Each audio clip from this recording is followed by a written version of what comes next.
ఓం శ్రీ గురుదేవాయ నమః.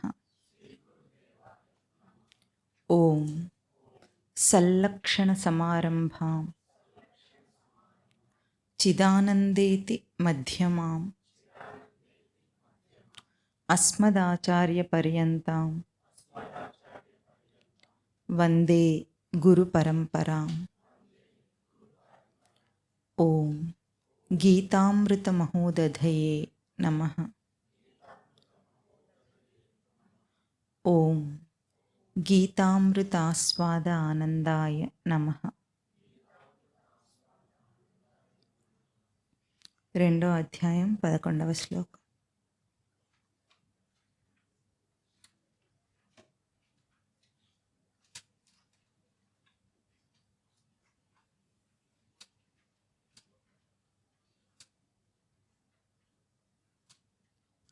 శ్రీ భగవాన్ ఉవాచ.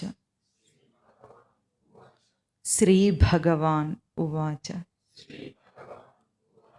అశోచ్యాన్ అన్వశోచస్త్వం ప్రజ్ఞావాదాంశ్చ భాషసే గతాసూనగతాసూంశ్చ నానుశోచంతి పండితాః. ఈ శ్లోకంతో భగవద్గీతలో శ్రీ భగవాన్ ఉవాచ మొదలవుతుంది. చాలా విశిష్టమైన మలుపు. ఈ భగవాన్ ఉవాచ మొదలవ్వటం అంటే ఏమిటంటే, శ్రీ భగవాన్ అంటే భగవంతుడు, ఉవాచ అంటే పలికే, భగవంతుడు చెప్పిన మాట అని మనకు మామూలు అర్థం. కానీ ఇక్కడ అప్పటిదాకా ఉన్న అర్జుని విషాదం యోగంగా మారింది. ఎందుకంటే ఒక సాధకుడికి తన జీవితంలో తన విషాదాన్ని యోగంగా మలుచుకోవటం అనే ఒక మలుపు తిరిగింది అర్జునుడి విషాదం. యోగం అంటే ఏం చెప్పుకున్నాం? యుజిర్ యోగే ధాతు అంటే చేరుట, కూడుట. ఎవరితో అంటే భగవద్గీత మొదలు పెట్టేటప్పుడు మనం చెప్పుకున్నాం ఏమిటి? This is the eternal conversation between the sense and the source. Sense అంటేనే జీవుడు. జీవుడు ఎవరైతే తన ఉనికిని తన స్ఫురణలో గుర్తిస్తాడో అతడు జీవుడు. సోర్స్ ఏమిటి? ఉనికి. సచ్చిదానంద స్మృతియే మనకు సోర్స్. దాన్ని చేరి గుర్తించి ఆ సంభాషణ ఇప్పుడు మనకి ఇక్కడ జరుగుతుంది. అంటే మనం మామూలుగా అనుకుంటాం, ఏదైనా కష్టం వస్తే ఏమనుకుంటాం? ఎవరినైనా అడిగితే పరిష్కారం వస్తుంది అనుకుంటాం. ఎవ్వరూ తీర్చలేని కష్టం అయితే పరమాత్మతో చెప్పుకుంటాం. అప్పుడు పరమాత్మ మాట్లాడతాడన మన ఉద్దేశం ఏమిటి? ఏదో ఒక ఉపాయం తోస్తుంది. తోచుట అన్నామా? తోచటం అంటే, ఉపాయం తోచటం అంటే ఐడియా రావటమా? తోచటం అంటే గుర్తింపుకు రావటం. తోచట్లేదు, తోస్తుంది, ఈ రెండు పదాలు మనం వాడతామా? ఏం తోచటం లేదంటాం. ఒక్కొక్కసారి ఈ ఉపాయం తోచింది అంటాం. అంటే అర్థం ఏమిటి? స్ఫురణకు అందింది అని, నా గ్రహింపుకు అందింది అని అర్థం. అప్పటిదాకా ఉంది కానీ తన గ్రహింపుకు అందటం లేదు. అట్లాగే జీవుడు కూడా తన సచ్చిదానంద స్మృతి స్వరూపం ఉన్నవాడేవాడు, కానీ వాడు గ్రహింపుకు అందటం లేదు. ఆ అందుకోవటమే ఈ సంభాషణ, కన్వర్జేషన్ స్టార్ట్ అయ్యింది అంటే అందుకున్నాడనమాట. ఇది మనిషి యొక్క అత్యున్నతమైన సమర్థత, పొటెన్షియాలిటీ. పాపం అక్కడ ఏమో నపుంసకుడికి ఆకని తిట్టారు అర్జునుడిని, కానీ అర్జునుడు తన పీక్ పొటెన్షియాలిటీని అందుకున్నాడు.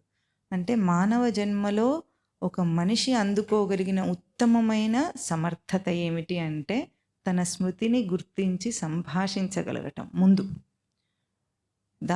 అదే తన స్వరూపమై ఉండి కూడా దాని గుర్తింపులో లేకుండా ఉంటున్నాడు. కాబట్టి ఇప్పుడు అది ఎట్లా ఉంది? తనకు తోచుతోంది. మామూలు భాష అంటే తోచటం. అది ఇక్కడ జరుగుతోంది. అయితే భగవాన్ అనగానే మనకేమనిపించింది? ఇంకా శ్రీ కూడా చెప్పారు కాబట్టి శ్రీ భగవాన్ అనగానే మనకు అది ఎట్లా ఉంది? గంభీరంగా ఉంది. అది పరమాత్మ, స్వామి, కృష్ణ, మాధవ అనే కంటే కూడా కొంచెం గంభీరంగా ఉంది. ఇక్కడ పైననేమో సంజయుడు ఏమన్నాడు? హృషికేశ పదం వాడాడు. ఇక్కడ వ్యాసుల వారు తీసుకొచ్చారు శ్రీ భగవానువాచ అనేది. ఎందుకు? ఇదంతా వ్యాసుల వారి వ్యక్తీకరణ. ఆయన దర్శనం చేసిన దాన్ని ఎక్స్‌ప్రెస్ చేసి, వ్యక్తం చేసి మనకు అందిస్తున్నారు. కృష్ణ పరమాత్మకు భగవాన్ అన్న సంజ్ఞతో అక్కడ గుర్తింపునిచ్చి అది భగవద్గీతగా చేసింది వ్యాసుల వారు. ఎందుకంటే ఆయన దాన్ని భగవాన్ లక్షణంగా దర్శనం చేశారు. భగవాన్ అనగానే, ఇప్పుడు కృష్ణుడు అనగానే మనకేం కనిపిస్తుంది? ఏం ఊహించుకుంటాం? మనకు ఒక నామరూపములతో ఉన్న మూర్తిని మనం ఊహించుకుంటాం. మాధవ అన్న, కృష్ణ అన్న ఏ పేరుతో చెప్పినా సరే అదే ఊహించుకుంటాం. నిజానికి కృష్ణ పరమాత్మ అంటే అదే కాదు, దానికి లిమిటెడ్ కాదు. అంటే నామరూపములతో వ్యక్తమైన ఒక అవతార విశేషానికి పరిమితమైంది కాదు కృష్ణ శబ్దం. కానీ అది అవతార విశేషంగా మనం కథాపరంగా మనకు తెలుసు కాబట్టి అట్లా ఊహించేసుకుంటాం. శ్రీ భగవాన్ అన్నప్పుడు ఏం ఊహించుకుంటున్నాం? భగవాన్ అంటే ఒక మనిషి అనుకుంటామా? ఏమనుకుంటున్నాం మనం? గబుక్కున ఏం ఊహించుకోవడానికి ఏ రూపం తెలియదు మనకు, అంతేనా? ఎవరిని ఊహించుకుంటారు? ఇప్పుడు శివుడినైనా భగవాన్ అనొచ్చు, ఎవరినైనా అనొచ్చు. బాబాలు కూడా భగవాన్ అని పెట్టుకుంటారు. అట్లా దేన్నని ఊహించుకుంటాం? ఇది భగవాన్ అని ఏం లేదు. ఈ రూపమే భగవాన్ రూపం అని ఎక్కడ లేదు. మరి అదేమిటి అంటే కేవల లక్షణాత్మకమైన వ్యక్తీకరణ అది. ఆ మాటకొస్తే హిందూ ధర్మంలో చూపించిన అందరు దేవతామూర్తులు లక్షణాత్మక స్వరూపులే. మనం కూడా చివరికి భౌతిక దేహంతో మన ఊహ అబద్ధం. నిజానికి మనం లక్షణాత్మక రూపాలు. కానీ మనకి ఇవన్నీ అర్థం కావు. ఎందుకు? భౌతికంగా చూస్తున్నాం కాబట్టి. పోయిన వారం మనం చెప్పుకున్నాం, జగత్తులో కనిపించేవన్నీ 4 అంశములతో వ్యక్తమవుతాయి. ఏమిటివి? నామ, రూప, క్రియా, గుణములు. చెప్పండి. జగత్తులో మనం ఇప్పుడు సృష్టిలో ఏవేవి చూస్తున్నాం అంటున్నాం, ఇవన్నిటికీ ఈ 4గిట్లో ఏదో ఒక క్వాలిటీ, 4 క్వాలిటీలు కూడా ఉంటాయి. అంటే దానికి ఒక రూపం ఉంటుంది, ఒక పేరు ఉంటుంది, ఒక గుణం ఉంటుంది, ఒక పనితనం. క్రియ అంటే దాని పనితనం ఉంటుంది. ఈ 4 లేకుండా ఏది వ్యక్తం కాదు సృష్టిలో. కానీ భగవాన్ అన్నప్పుడు ఇవేవన్నీ ఏం ఊహించుకుంటున్నాం మనం? అందుకే ఇది చాలా గొప్ప విషయం. ఇక్కడ భగవాన్ లక్షణాలను మనం ఈరోజు మననం చేయబోతున్నాం. భగవానువాచ, శ్రీ భగవానువాచ మొదలైన మొట్టమొదటి పదం అశోచ్యాన్. ముందు ఏడుపాపు. ఏడవకూడని విషయం ఇది. నువ్వు ఏడుస్తున్నది తప్పు. నువ్వు ఏడుపాపు. ఎందుకంటే ఏడ్చేవాడికి ఏం అర్థం కాదు. ముందు ఏదైనా అర్థం కావాలంటే ఏడుపాపాలి. అందుకు ముందు పదం ఏడుపాపు. ఎందుకు? శోకంలో ఉన్న అర్జునుడు కాబట్టి ఆ శోకాన్ని ఇప్పుడు తీసేయాలి స్వామి. ఏం చెప్తున్నాడు? శ్రీ భగవాను వాచలో ఏడుపు తీసేస్తున్నాడు. ఏ లక్షణము మనకు స్ఫురిస్తే మనలో ఈ దుఃఖం పోతుందో అది భగవాన్ లక్షణం. దేన్ని తాకితే మనము ఆ శోకమోహాలన్నీ పటాపంచలైపోతాయో అది భగవాన్ లక్షణం. ఏమై ఉంటుంది అది అంటే దాన్ని ఒక క్రమాన్ని అర్థం చేసుకుందాం. ఈరోజు మీరు వినబోయేదంతా కూడా మీకు కొత్తగానే ఉంటుంది. చాలా కొత్త పదాలు వింటారు కాబట్టి అర్థం చేసుకుంటే మాత్రం కష్టం కాదు. ఆ దృష్టితో వినండి. ముందు సృష్టిలో ఉన్నది కేవలం ఉనికి స్వరూపం మాత్రం. సృష్టికి పూర్వం ఉన్నది సదేవ సౌమ్య ఇదమగ్ర ఆసీత్ అని ఛాందోగ్యోపనిషత్తు మంత్రం. అంటే సత్ ఏవ ఇదమగ్రే ఆసీత్. ఇదమగ్రే ఈ సృష్టికి పూర్వం సత్ ఏవ ఆసీత్ అంటే ఉనికి మాత్రమే ఉంది. ఉనికి అంటే అదేమి పదార్థం కాదు, ఏమీ కాదు. Existence, the element of existence.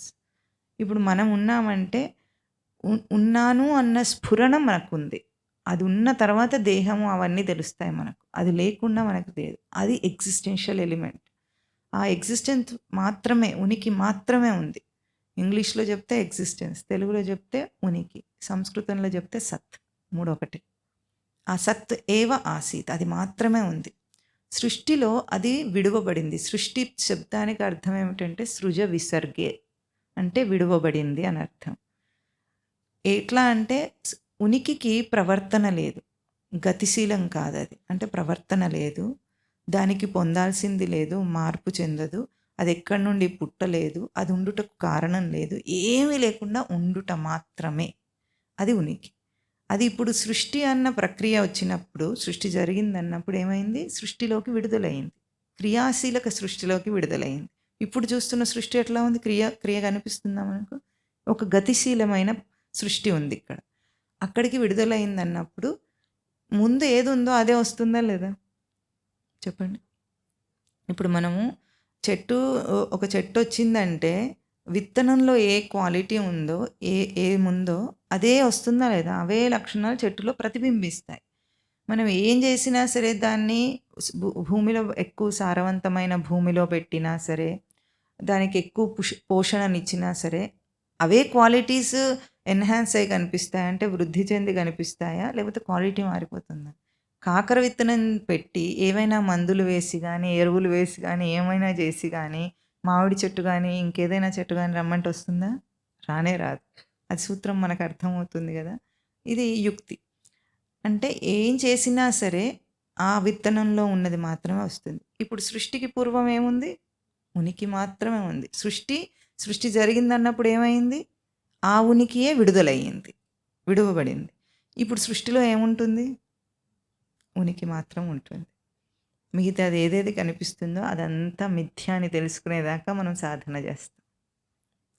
ఉనికికి ఎన్నో కనిపిస్తున్నాయి ఇప్పుడు మనకు. ఇప్పుడు ఎట్లా ఉంది? ఉనికితో పాటుగా నామరూప క్రియాగుణ విశేషములతో ఉన్న సృష్టిని మనం చూస్తున్నాం. అవునా? ఈ నామరూప క్రియాగుణ విశేషముల వల్లనే ఇన్ని పదార్థాలు, ప్రాణులు అన్నీ ప్రతిబింబిస్తున్నాయి. కానీ దానికి ఆధారమయ్యనిది, సత్యమైనది ఏమిటి? ఉనికి మాత్రమే. ఆ స్థితిని చేరుకునేదాకా జీవుడు సాధన చేస్తాడు. అదే సత్యాన్ని దర్శనం చేయగలిగేదాకా. అయితే ఇప్పుడు దీన్ని ఎక్కడ చూస్తాం మనం? క్రియ ఎక్కడ కనిపిస్తుంది మనకు?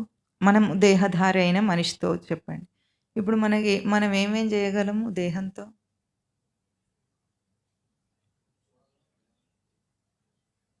చూడాలన్నా చూడగలం, వినగలం, తినగలం. సరే, తినగలం, వాసన చూడ అంటే 5 జ్ఞానేంద్రియ కర్మలు చెప్తున్నారు. వినుట, చూచుట, స్పర్శను తెలుసుకొనుట, ఆఘ్రాణం, వాసన చూచుట, ఇంకొకటి రుచి చూచుట. ఈ 5 జ్ఞానేంద్రియములు. ఇంకా 5 కర్మేంద్రియాలు. కాళ్ళు, చేతులు, వాయు ఉపస్థలు, మలమూత్ర విసర్జనలు చేయుట. ఇది మనం చూస్తున్నాం. వాక్కు. ఈ 5 కర్మేంద్రియాలు చేష్టలు చేయగలవు. ఇంకా 5 జ్ఞానేంద్రియాలు, 5 కర్మేంద్రియాలైనా ఇంకా? అయ్యో! ప్రధానమైందే. మనస్సు. దాన్ని వదిలిపెడితే ఎట్లా? అష్ట కష్టాలు పెట్టేది అదే గదా! ముప్పు తిప్పలు పెట్టి 3 చెరువుల నీళ్లు తాగించేది ఎవరు? మనస్సు. మనస్సు, బుద్ధి, చిత్తం, అహంకారం. మనం అట్లా అంటున్నాం పాపం. అది చాలా గొప్ప పరికరం గానీ, మనస్సు, బుద్ధి, చిత్తం, అహంకారం. ఇవి మన దేహంతో ఉన్న ప్రాణికి తెలుస్తున్నవి. వీటి ద్వారా బయట చేసే క్రియలన్నిటినీ మనం గుర్తిస్తాం. ఇది మన క్రియాశీలక జీవితం. మనం ఇంకా సృష్టిలో ఏం క్రియ ఉందో మనకు అర్థం కావాలంటే ఇక్కడే అర్థమవుతుంది కానీ వేరే చోట అర్థం కాదు. అయితే సృష్టి ఎంత బాగా డిజైన్ చేయబడిందంటే ఈ ఒక్క దేహం, ఇది పిండాండం అని చెప్పుకున్నాం ఇదివరకు ఒకసారి. ఈ పిండాండాన్ని అర్థం చేసుకుంటే బ్రహ్మాండం అంతా అర్థమవుతుంది. చాలా సింపుల్. అక్కడంతా వెతుకొస్తుంటాడు సైంటిస్ట్. అంత అక్కర్లేదు. నీ లోపల నువ్వు వెతుకు. ఈ క్రియలన్నీ ఎట్లా జరుగుతున్నాయి, అసలు ఈ సిస్టమ్ ఎట్లా రన్ అవుతుంది, అది అర్థమైన రోజున ఇంకా అన్నీ అర్థమైపోతాయి. తెలుసుకోవాల్సింది ఇంకేముండదు. అది ఇక్కడ క్రియాశీలక జగత్తు. మనం దర్శనం చేయగలం. అంతేనా? ఇవన్నీ ఎట్లా ఉంటాయంటే, చూపు అని చెప్పాననుకోండి, మీరేదో ఊహించుకోనక్కర్లేదు. మీ చూపు మీరు దర్శనం చేయగలరు. అవునా? వాసన అన్నాననుకోండి, మీ వాసన మీరు దర్శనం చేయగలరు. అంతేనా? ఆ తేజస్సు మీకు దర్శనంలో తెలుస్తుంది. అంటే ఇవన్నీ కూడా మీరు అనుభవంలో తెలుసుకోగలిగినవి. ఈ ఇంద్రియాలతో మీ ప్రవర్తన అంతా మీరు అనుభవంలో తెలుసుకోగలిగినవి. మరి ఇవన్నీ మనకు ఎట్లా తెలుస్తున్నాయి అంటే, మీకు ఒక ఉదాహరణకు చెప్తే, కన్ను ఎట్లా చూస్తుంది అన్నాం అనుకోండి. సైంటిస్ట్ చక్కగా మనకు వివరణ ఇచ్చారు. Process of vision, how it happens. అవునా? ఏం జరుగుతుందంటే, ఒక వస్తువు ఉంటుంది, దాని మీద సూర్యరశ్మి పడుతుంది. ఆ సూర్యరశ్మి నా కంటిలోకి వెళుతుంది. ఎమిటెడ్ లైట్ వెళ్తుంది. అది వెళ్ళి లోపల ఏమవుతుంది, దాంతోపాటు ఇమేజ్ని క్యాప్చర్ చేస్తుంది. లోపల రివర్స్ ఇమేజ్ వస్తుంది. తర్వాత మనకు నరాల ద్వారా, గ్రాహక నరాల ద్వారా అది మెదడుకు అందుతుంది. మెదడులో ఇమేజ్ ఫామ్ అవుతుంది, చూస్తున్నాం అన్నాం. ఇప్పుడు ఈ ప్రాసెస్ ద్వారా అయినా చెప్పండి, ఇమేజ్‌ని ఎక్కడ చూసాం మనం? మైండ్‌లో. అంతవరకు మైండ్ అన్న పదమే చెప్పుకుందాం. ఇంగ్లీష్‌కి మైండ్ తప్ప ఇంకా లేదు, పదాలు లేవు వాటికి. కాబట్టి మైండ్‌లో చూసాం. ఇప్పుడు మనం ఏం మాట్లాడతాం? బయట అక్కడ చూస్తున్నానంటాం. అంటే ఒక గ్రాస్ ప్రాసెస్ ద్వారా గూడా చూసినా గూడా మనం బయట దేన్ని చూడలేము, చూడం గూడా. ఎక్కడ చూస్తాం? అంతా మైండ్‌లోనే చూస్తాం. సరే, ఇదే కాసేపు సత్యం అనుకుందాం. దీని ఆధారంగానైనా సరే ఎట్లా చూడటం అనే ప్రక్రియ మనకవుతోంది. మనం గుర్తిస్తున్నాం ఎట్లా దర్శన ప్రక్రియను, ఆఘ్రాణ ప్రక్రియను. అంటే బ్రెయిన్‌లో కొన్ని పార్ట్స్ చెప్పి ఈ పార్ట్ ద్వారా చూడటం అనేది జరుగుతుంది, ఈ పార్ట్ ద్వారా వినటం జరుగుతుందని చెప్తాడు. అయినా సరే ఎట్లా అవుతుందది? అంటే అది పూర్తిగా ఎట్లా అది బ్రెయిన్ దాన్ని ఒక ఇమేజ్‌ని, ఒక బొమ్మని ఎట్లా చూడటం అనే ప్రక్రియకు అది మార్పు చెందుతుందనేది అక్కడ సైంటిస్ట్ చెప్పలేడు. ఇప్పుడు మనం ఏ తేజస్సు ఉంటే దీన్ని గూడా ఇంకా కన్నుంది చూస్తుంది అన్నాం. ఇదంతా ప్రొసీజర్ చెప్తాడు సైంటిస్ట్. ఇదే విషయాన్ని ఉపనిషత్తుల్లో గూడా కన్సిడరేషన్‌లోకి తీసుకొని ఏమన్నారంటే, కన్నే చూస్తుంది, ముఖ్య వాసన చూస్తుంది అంటే, ఆ ఇంద్రియాలనేది ఒక కథలాగా చెప్తారనమాట నరేషన్. ఎట్లా ఉంటుంది? కన్ను చూడగలిగిందైతే, కన్నుని పక్కన పెట్టి చూడు అందాం. చూస్తుందా? చూడలేదు. ముక్కును పక్కన పెట్టి దాన్ని చూడు అంటే చూడలేదు. మరి ఏముంటే ఇవన్నీ చూడగలుగుతున్నాయి, తెలుసుకోగలుగుతున్నాయి, వినగలుగుతున్నాయి అన్న ఒక్క చిన్న ప్రశ్న ఎప్పుడన్నా ఎవరికైనా వస్తుందా? పోనీ సైంటిస్ట్‌కైనా వస్తుందా? అదంతా నాకు తెలీదు, నేను చెప్పాను అయిపోయిందంటాడు. పోనీ వాడుకునే మనకైనా వస్తుందా? వాళ్ళని ఎందుకు అనుకోవటం, మనం వాడుకుంటున్నాం, మనమైనా ఆలోచించామా? అంటే ఏముంది, ప్రాణం ఉంటే తెలుస్తుంది అంతే. అంత సింపుల్ ఆన్సర్. దీంట్లో కూడా ఇంత ఆలోచించాలి. అందరికీ తెలిసిందే, ప్రాణం పోతే తెలియదు, ఇవేవి పనిచేయవు. దేహం అంతా ఫిట్‌గా ఉన్నా కూడా ఆ ప్రాణం అనేది పోయిందంటే ఇవేవి పనిచేయవని తెలుస్తుంది.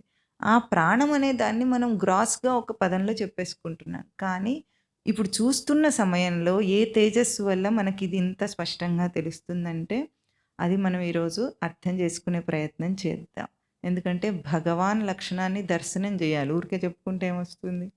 కనుక దానికంటే ముందు మనం ఇవన్నీ పనులు చేసే ఇంద్రియాలతో పోల్చి చెప్పుకుంటే, ఇక్కడ ఒకానొక ఇంద్రియాన్ని చూపించి ఒక చార్ట్ చూపిస్తున్నారు మీకు ఆ పట్టిక. ఇక్కడ చూడండి. దర్శన తత్వము, దర్శన నైజము, దర్శన ఆకర్షణం.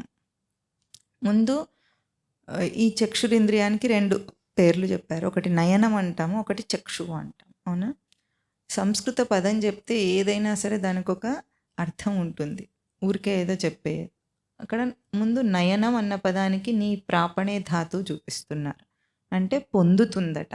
ఏం పొందుతుందో చూద్దాం. తర్వాత దానికి చక్షువు అన్నారు మళ్ళీ. చక్షింగ్ వ్యక్తాయం వాచి అంటే వ్యక్తం చేస్తుంది అంటున్నారు. 2 పదాలతో దాన్ని చెప్పారు. ముందు ఇక్కడ ఏం చూపించారు? దృశ్యం. బయట దృశ్యం ఉంది. దాని తర్వాత ఇది కన్ను. ఆ కన్ను నుండి ఎక్కడికి వెళ్తుంది? గ్రాహక నరములు. గ్రాహక నరముల నుండి విద్యుదయస్కాంత తరంగములు అంటే ఎలక్ట్రోమాగ్నెటిక్ వేవ్స్ ద్వారా మన బ్రెయిన్ దగ్గరికి చేరుకుంటుంది అది. తర్వాత ఇక్కడ మనస్సు. ఇక్కడి వరకైతే సైంటిస్ట్ చెప్పే ప్రక్రియ. ఇంతకు మించి ఇక్కడి నుండి చెప్పడు సైంటిస్ట్. అక్కడ ఏం జరుగుతుంది? మనస్సు, బుద్ధి, చిత్తం, అహంకారం, తెలివి సవరణ, జ్ఞానం, స్మృతి, సృష్టి రచనాత్మకమైన సత్ ఉనికి. అంటే మనం ఏదైనా చూసిన వెంటనే ఏమవుతుంది అంటే ఆ ఇమేజ్ వెళ్ళినప్పుడు మెదడు దాకా వెళుతుంది. వెళ్ళిన దాన్ని మనస్సు గ్రహింపులోకి తీసుకుంటుంది. గ్రహింపులోకి తీసుకోవడానికి మనస్సు ఇదివరకే దానికి ఒక ఛార్జ్ ఉందన్నమాట. అంటే ఈ మనస్సు, బుద్ధి, చిత్తం, అహంకారం ఇవి ఏవైతే అభౌతికమైనవి, ఇవన్నీ నాన్ ఫిజికల్. ఇక్కడ దాకా ఫిజికల్, బయట ఫిజికల్ ప్రక్రియ. ఇక్కడ నుండి నాన్ ఫిజికల్ ప్రక్రియ జరుగుతోంది ఇక్కడ దాకా. ఈ నాన్ ఫిజికల్ ప్రక్రియలో ఇవన్నీ చూపించిన అంశములన్నీ కూడా వివరంగా చూపించబడింది. మామూలుగా మనసు, బుద్ధి, చిత్తం, అహంకారం అంటాం. ఇక్కడ ఇంకా కూడా తెలివి సవరణ, జ్ఞానం, స్మృతి అని చెప్తున్నారు. ఇవన్నీ ఏమైనాయి అంటే వీటన్నిటికీ సచ్చిదానందం అనే ఒక ఛార్జ్ ఉంది. ఇవన్నీ ఆల్రెడీ ఛార్జ్డ్ విత్ సచ్చిదానందం. మనస్సు సచ్చిదానంద స్మృతి చేత ఛార్జ్ అయి ఉంది కనుక అది గ్రహింపు అనే శక్తిని పొంది ఉంది. బుద్ధి అది కూడా సచ్చిదానంద స్మృతిని పొంది ఉంది కనుక, నిలుపుకుంది కనుక అది కూడా బుద్ధిలోకి తీసుకోగలదు. బుద్ధిలోకి తీసుకొని ఏం చేస్తుంది, ఇది దృశ్యాన్ని తన అభౌతిక రూపంలోకి తీసుకుంటున్నాయన్నమాట. ఇవన్నీ భౌతికంగా వచ్చిన దాన్ని అభౌతిక రూపంలోకి మార్చుకుంటున్నాయి, అనువాదం చేసుకుంటున్నాయి. చేసుకొని మనం ఎక్కడ దర్శనం చేస్తామంటే ఇక్కడ సచ్చిదానంద స్మృతిలో దర్శనం చేస్తాం. దేన్నైనా చేసి మళ్ళీ వ్యక్తమవుతుంది. ఇటు స్మృతి, జ్ఞానం, తెలివి సవరణ, అహంకారం, చిత్తం, బుద్ధి, మనస్సు, మెదడు తరంగములు, విద్యుదయస్కాంత వ్యక్తీకరణ నరములు, కన్ను. మళ్ళీ ఇప్పుడు మనము బయట ఇమేజ్ ఉంది అంటున్నాం. అయితే ఇప్పుడు అయింది ఏమిటి, ఇదేమో గ్రహింపు, ఇదేమో వ్యక్తీకరణ అన్నాం మనం. సృష్టిలో మనిషికి ఉన్న గొప్ప శక్తి ఇది ఏమిటంటే గ్రహింపు, వ్యక్తీకరణ అంటారు. దాన్ని మేము ఏం చెప్తాము, గురు నిగరణే ధాతువు చేత గురుతత్వం ఉంది. సృష్టికి మూలాధారమైంది గురుతత్వం. అంటే గ్రహింపు ఉంది, వ్యక్తీకరణ ఉంది. అయితే ఇక్కడ మనం ఏమనుకుంటాం, దృశ్యంతో పోల్చి గ్రహింపు, వ్యక్తీకరణ అనుకున్నాం. కాదు, ముందు తన స్మృతి యొక్క గ్రహింపు తనకుంది, తన స్మృతియే వ్యక్తమవుతుంది. ఇప్పుడు సృష్టి ఆరంభంలో ఏమైంది, ఉనికి ఉంది, ఉనికియే వ్యక్తమైంది, వ్యక్త రూపంలోకి వచ్చింది. ఇప్పుడు కూడా ప్రతి అంశంలో మనకు మన సచ్చిదానంద స్మృతియే గ్రహింపులోకి వచ్చి అదే వ్యక్తమవుతుంది. అంటే మనం ఏం చేస్తున్నాం, ఏ ప్రక్రియ చేసినా సరే సచ్చిదానంద స్మృతిని గ్రహిస్తున్నాము, సచ్చిదానంద స్మృతి వ్యక్తమవుతోంది. దృశ్యం వ్యక్తం అవ్వట్లేదు, దృశ్యం గ్రహింపబడట్లేదు, దృశ్యం వ్యక్తం అవ్వట్లేదు. అందుకే ఎన్ని దృశ్యాలు చూశారు ఇప్పటికీ, ఏమైనాయి అవన్నీ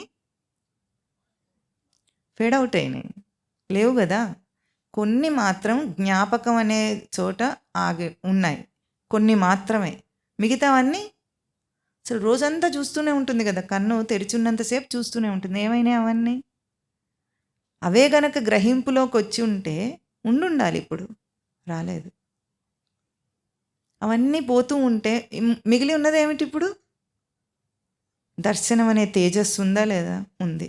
దాని వెనుక ఆధారమైన సచ్చిదానంద స్మృతి ఉందా లేదా, అది ఎప్పుడైనా దృశ్యంలాగా ఫేడ్ అవుట్ అయిందా, లేదు. ఇది మనం గ్రహించాలి. ఇది ఒక్క చక్షురింద్రియానికి మాత్రమే చూపించారు, కానీ అన్ని ఇంద్రియాలకు ఇదే ప్రాసెస్ ఇది. అప్పుడు మనం ఏం చేస్తున్నాం, ఇక్కడ సచ్చిదానంద స్మృతి అనే చోట దర్శనం అనే ప్రక్రియ జరుగుతోంది మనకు. అంటే with in fraction of seconds ఏదైతే మనం చూస్తున్నామో అంత లోపల ఇదంతా జరుగుతుంది మన లోపల. ఎందుకు, ఇప్పుడు ఇవన్నీ చాట్లో గీసినంతగా అక్కడ అన్నీ ఒక్కొక్కటి ఉండవు ఇక్కడ, కానీ ఇవన్నీ వివరంగా మనం అర్థం చేసుకోవటానికి ఇంత ప్రక్రియ లోపల అయిపోతుంది. అంటే మనస్సు ఏం చేస్తుంది, గ్రహింపు స్థానం. ముందు గ్రహింపు అభౌతికంగా గ్రహింపులోకి తీసుకుంటుంది, భౌతికంగా వచ్చిన దాన్ని. అందుకే మనస్సు భౌతికానికి అభౌతికానికి ద్వారం అంటాం. మొదటి ద్వారం, అభౌతిక రంగంలోకి ప్రవేశించడానికి మొదటి ద్వారం. బయటి నుండి చూసినప్పుడు మనస్సు గ్రహింపులోకి తీసుకుంటుంది. బుద్ధి ఏం చేస్తుంది, దాన్ని విచారణకు తీసుకుంటుంది అక్కడ. అంటే సచ్చిదానంద స్మృతి రూపంగా దాన్ని అనువాదం చేసుకుంటుంది అన్నమాట. ఇదేమిటి అని చూసి దాన్ని సచ్చిదానంద స్మృతి రూపంలోకి మార్చేసుకుంటుంది. చిత్తం ఏం చేస్తుందంటే సచ్చిదానంద స్మృతి యొక్క చైతన్య అంశమును దానికి ఇస్తుంది. ఆ చైతన్య అంశమునే మనం ఏమంటాం, తెలివి అంటాం. తెలివితో తెలుసుకోవటం అంటే ఏమిటనుకుంటున్నారు, మనం తెలివిని ప్రయోగిస్తున్నామంటే మన ఉనికిని యాక్టివేట్ చేసుకుంటున్నాం, చైతన్యవంతం చేసుకుంటున్నాం, చేసుకొని గుర్తిస్తున్నాం. అంతవరకు మనకు గుర్తింపు ఉండదు. అందుకే ఏమరపాటు అంటే అర్థమవుతుందా మీకు, ఏమరపాటు అంటే ఎప్పుడైనా దృష్టి పెట్టకుండా ఉంటే, పట్టించుకోకుండా ఉంటే మనకు కనిపించదు, వినిపించదు, ఏది ఉండదు. శబ్దం వస్తుంది కానీ వినం మనం. అంటే ఏం జరిగింది అప్పుడు, ఇక్కడ చిత్తం అనే చోట మనం చైతన్యవంతంగా లేమన్నమాట. ఆ ప్రక్రియలో మనసు దాకా వెళుతుందేమో, ద్వారం దాకా వెళుతుంది, అది వెనక్కి వచ్చేస్తుంది. ఎందుకంటే వీఆర్ నాట్ అలర్ట్. మామూలు భాషలో అలర్ట్ అంటాం, కానీ అదే జ్ఞానం అనే అవేర్నెస్. దాన్ని గుర్తించి అవేర్గా ఉండటం, ఆ అవేర్నెస్లో మనకు అర్థమవుతాయి ఏవైనా. అంటే ఇప్పుడు మీకు అర్థమవుతుంది అంటే you are aware of what,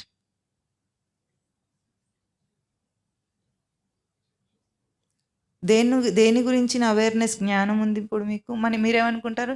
ఈ మాటలను అర్థం చేసుకునే జ్ఞానం అనుకుంటారు. అంటే మనం భౌతికం మీద వ్యవహారంలో మాట్లాడతాం కాబట్టి not that. You are aware of your సచ్చిదానంద స్మృతి. అట్లా అయితేనే మనకు అర్థమవుతాయి. అర్థమగుటనే నా స్వరూపం. తెలివియే నా స్వరూపం. ఇవన్నీ స్వరూప స్థానాలుగా తీసుకోవచ్చు. తెలివి దాన్ని సవరించుకోవటం కూడా ఉంటుంది మనకు. ఉంటుందా లేదా? మనం అర్థం చేసుకునే ప్రక్రియలో అర్థం కాకుండా ఉన్నదాన్ని ఎదుటివారు చెప్పింది చెప్పినట్టు గ్రహించటానికి ఒక ప్రయత్నం చేస్తామా? అంటే ఏమిటి? మనం మాటను సవరిస్తున్నామా? మన తెలివిని సవరించుకుంటున్నామా? ఎదుటి వాళ్ళ మాటలనేం మార్చటం లేదు. మనం ఏం చేస్తున్నాం? మన తెలివిని సవరించుకుంటున్నాం. అప్పుడు మనం గ్రహింపులోకి తీసుకోగలుగుతున్నాం ఏదైనా. అంటే మన లోపల ఇంత అభౌతికమైన రంగంలో ప్రక్రియ ప్రతిక్షణం జరుగుతోంది. ఒక్కసారి కాదు ఇది. ఈ ప్రక్రియ లేకుండా మన ఈ దేహం అనే ఈ గ్యాడ్జెట్ పనిచేయదు. ఈ సచ్చిదానంద స్మృతిలో ఎటువంటి తేజస్సు నిలిస్తే అది భగవాన్ అవుతుంది. ఎందుకంటే ఇక్కడ సవరణ దాకా వచ్చి ఇక్కడ గుర్తింపబడి మళ్ళీ స్మృతికి చేరుతుంది. స్మృతి అంటే మనకు అర్థమవుతుంది కదా! ఎక్కడైనా మనం స్మరించుకుంటే ఎక్కడ కనిపిస్తుందో ఏదైనా అది స్మృతి. ఆ స్మృతి నుండి జ్ఞానం, ఎరుక నుండి సవరణ, తెలివి, అదే వరుస మళ్ళీ ఇక్కడ రిపీట్ అవుతుంది. అదే క్రమం ఇక్కడ వస్తుంది. అంటే ఇక్కడ బయటికి వ్యక్తమవుతుంది. అంటే మనం బయట చూసే మన జీవిత ప్రక్రియలో జరుగుతున్న క్రియాశీలక వ్యవస్థ అంతా ఏమిటి? సచ్చిదానంద స్మృతిని గ్రహింపులోకి తీసుకొని వ్యక్తం చేయుట. ఇది మనిషి చేస్తున్నాడు. ఇది గురుతత్వం.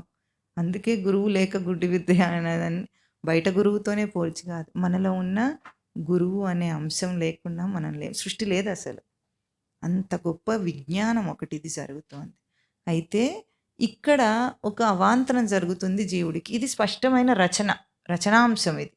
యాజ్ పర్ డిజైన్ ఇట్లా జరుగుతుంది. కానీ మనకెట్లా ఉంది? మన ఎక్స్పీరియన్స్ ఇప్పుడున్న ప్రస్తుత జీవుడికి ఉన్న ఎక్స్పీరియన్స్ ఏమిటంటే దీంతో సచ్చిదానంద స్మృతి గ్రహింపులోకి రావట్లేదు. మనకేమొస్తుంది? వస్తువు బాగుంది అనిపిస్తుంది. వెంటనే బాగుంది బాగలేదు అనగానే వాడికి ఆ స్మృతి గ్రహింపు పోయి వస్తువు గ్రహింపు వచ్చింది. అంతేనా?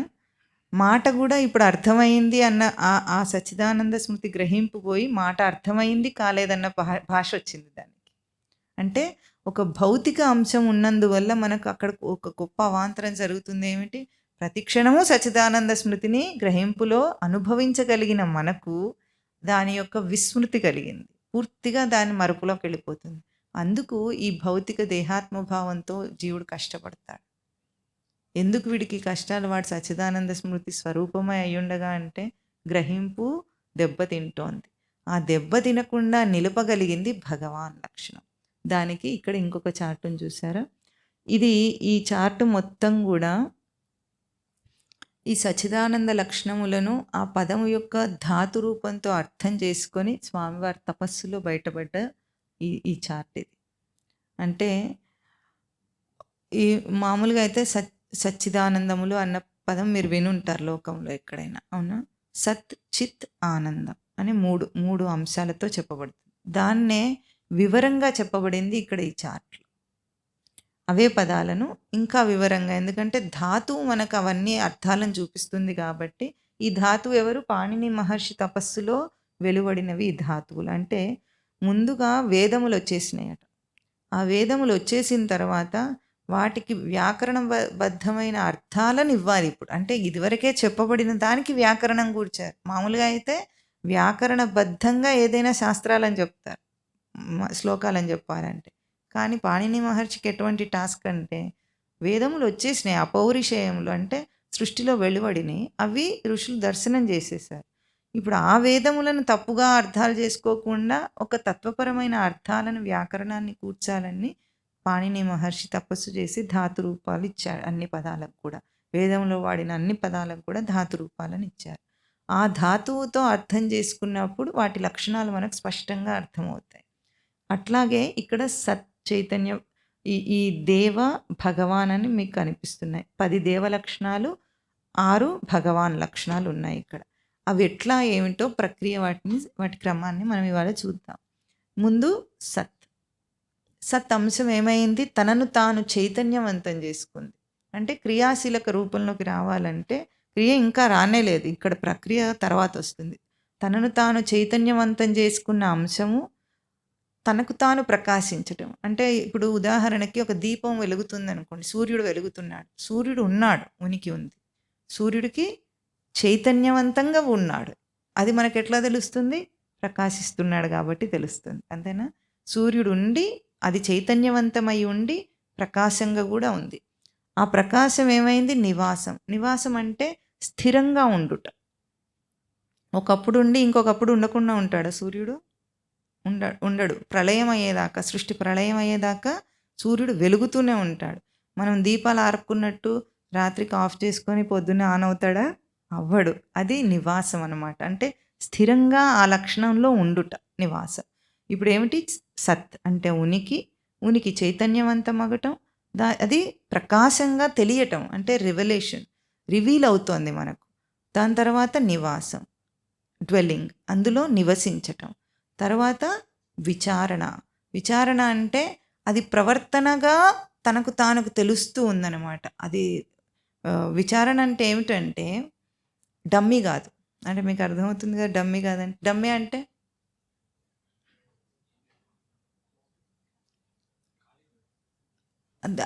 దానికి ఏం పనితనం ఉందో ఏమిటో ఏమీ తెలియకుండా మొద్దుగా ఉండటం. అది కాకుండా ఇట్లా ఎట్లా ఉంది ఇది, ఇదంతా కూడా మొద్దుగా కాదు, అంటే జడం కాదు అది. విచారణ అంటే ప్రవర్తన రూపంగా తనకు తను నేనున్నానన్న స్మృతి గ్రహింపులోకి తెలుస్తూ తీసుకుంటూ ఉండటం, అది విచారణ. తర్వాత అది ఎట్లా ఉంది, ఎరుకగా ఉంది. ఎరుక అంటే అవేర్నెస్గా ఉంది. మనందరికీ ఇప్పుడు we are aware that we exist, అవునా లేదా? మనకు తెలుస్తూ ఉందా లేదా? ఆ తెలియటమే జ్ఞానం. తర్వాత అది ఎట్లా ఉంది, సమృద్ధి. అంటే ఆనందం అన్న పదానికి టూ నది సమృద్ధవు ధాతు, అందుకని సమృద్ధి అని రాశారు. ఇక్కడ ఆనందం అన్న పదం. సత్, చిత్, ఆనందం. ఇప్పుడు సత్, చిత్లో ఏమేమి ఉన్నాయి, చైతన్య, ప్రకాశ, నివాస, విచారణ, జ్ఞాన అన్న ఈ 5 కూడా చిత్ అంశములే. ఇది ఆనందం. ఆనందమును ధాతుపరమైన అర్థంతో సమృద్ధి అని చెప్పారు. సమృద్ధి అంటే మీకు లోకంలో అర్థమయ్యేది ఏమిటి?